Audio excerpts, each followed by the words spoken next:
video tutorial tentang pengisian pilihan ganda pada aplikasi Google Classroom.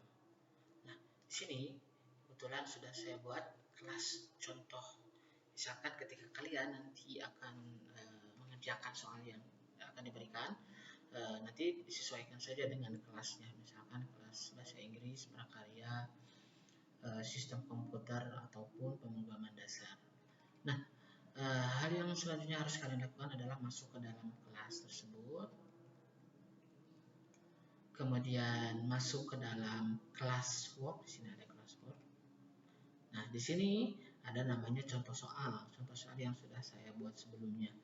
Nah, nanti ketika soal diberikan itu disesuaikan dengan mata pelajaran yang diampu, misalkan soal bahasa Inggris ataupun soal prakarya atau sistem komputer ataupun pemrograman dasar.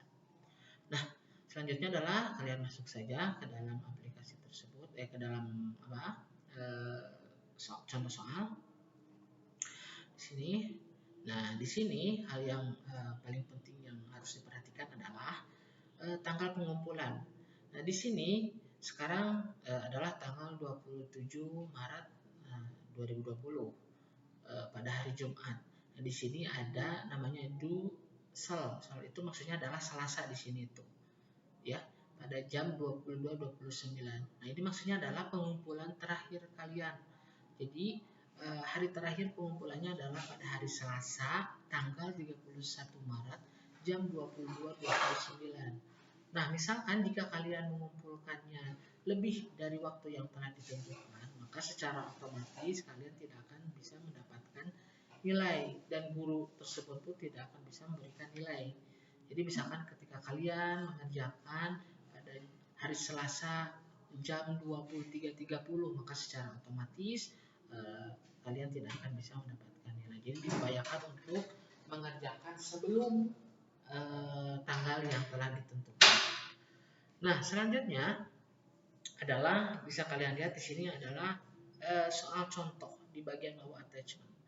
Nanti namanya tidak akan soal contoh seperti yang saya utarakan sebelumnya, bisa jadi namanya adalah soal pilihan ganda bahasa Inggris dan lain sebagainya. Jadi tinggal masuk saja, tinggal klik soal contoh ini, masuk. Nah, nanti kalian akan masuk ke dalam aplikasi yang namanya Google Form. Nah, di sini ada namanya tanda bintang di sini ya, bisa dilihat ada tanda bintang merah.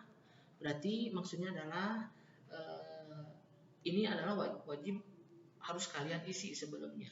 Nah, seperti contoh di sini ada nama kelas maupun mata pelajaran. Nah, isikan saja sesuai dengan nama kalian. Misalkan di sini namanya Adi. Kelasnya kelas 7, mata pelajaran bahasa Inggris misalkan ya. Setelah mengisi baru di bagian bawahnya bisa terlihat adalah soal. Jadi setelah itu kalian bisa langsung lanjutkan ke dalam soal. Nah, di sini saya akan coba jawab secara acak ya. Kita coba contoh ini A misalkan, ini B, nomor 2B, nomor 3 C. Nah, misalkan nomor 4 dan nomor 5 kalian tidak memilih jawaban.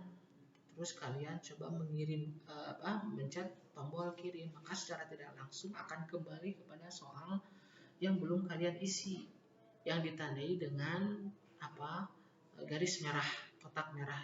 Berarti tandanya adalah itu pertanyaan yang harus wajib kalian isi ya. Jadi diisikan saja.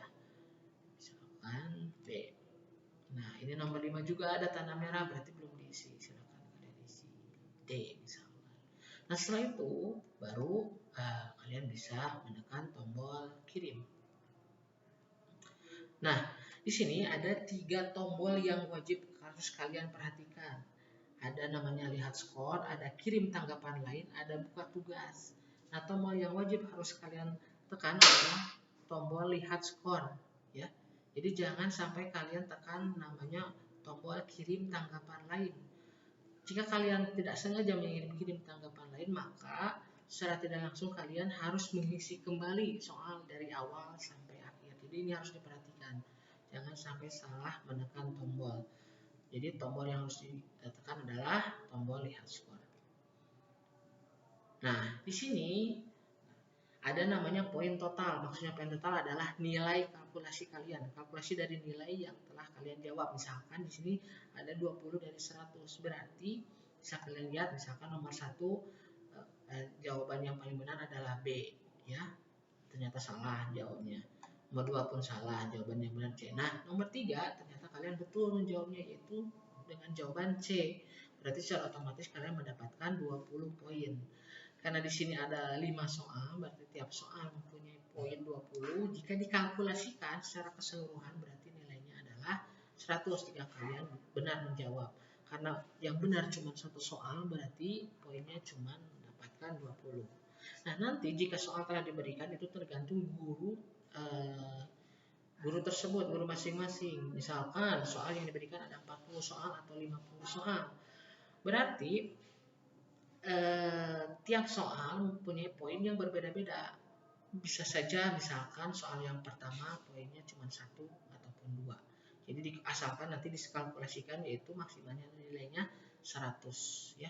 Jadi jika kalian bisa menjawab benar semua, berarti nilainya 100, ya. Misalnya. Nah, selanjutnya setelah kalian mengisi dan menjawab pertanyaan dan melihat skor, kemudian kalian keluar dari aplikasi Google Form, ya, keluar dulu. Kemudian masuk ke aplikasi Google Classroom. Balik lagi ke Google Classroom. Nah, setelah masuk, hal yang paling wajib harus kalian lakukan adalah menekan tombol panah ke atas seperti ini, seperti genteng ini, ya. Kalian tekan saja. Nah, di sini ada tombol Mark as done. Kalian tekan tombol ini saja. Oke, Mark as done. Nah, gunanya ini untuk apa? Jadi berarti ketika kalian setelah selesai mengerjakan, maka ketika kalian menekan tombol tersebut, maka soal yang telah kalian jawab akan dikirimkan kepada guru tersebut secara tidak langsung. Jadi jangan sampai misalkan kalian salah, kalian belum mengisi, terus kalian tidak sengaja menekan tombol tersebut, tombol Mark as done. Berarti secara tidak langsung nilai kalian adalah 0 dan kalian tidak bisa mengerjakan kembali. Karena apa? Karena sudah tugasnya sudah kalian kirimkan, ya. Jadi sebelum kalian menekan Mark as done, ya, hal yang paling utama adalah kalian kerjakan dulu soalnya, baru kemudian menekan tombol tersebut jika telah selesai. Nah, segitu saja dari saya. Mudah-mudahan bermanfaat. Hal yang penting yang harus saya utarakan adalah pada bulan-bulan yang memang cukup berat ini, saya harap kalian bisa tetap di rumah, tidak bermain kemana-mana, tidak datang ke tempat keramaian, tetap saja di rumah, jaga kondisi, jaga kesehatan utamanya, supaya nanti di pertemuan selanjutnya atau ketika kita masuk kembali ke sekolah, kalian masih dalam keadaan sehat walafiat. Terima kasih. Assalamualaikum warahmatullahi wabarakatuh.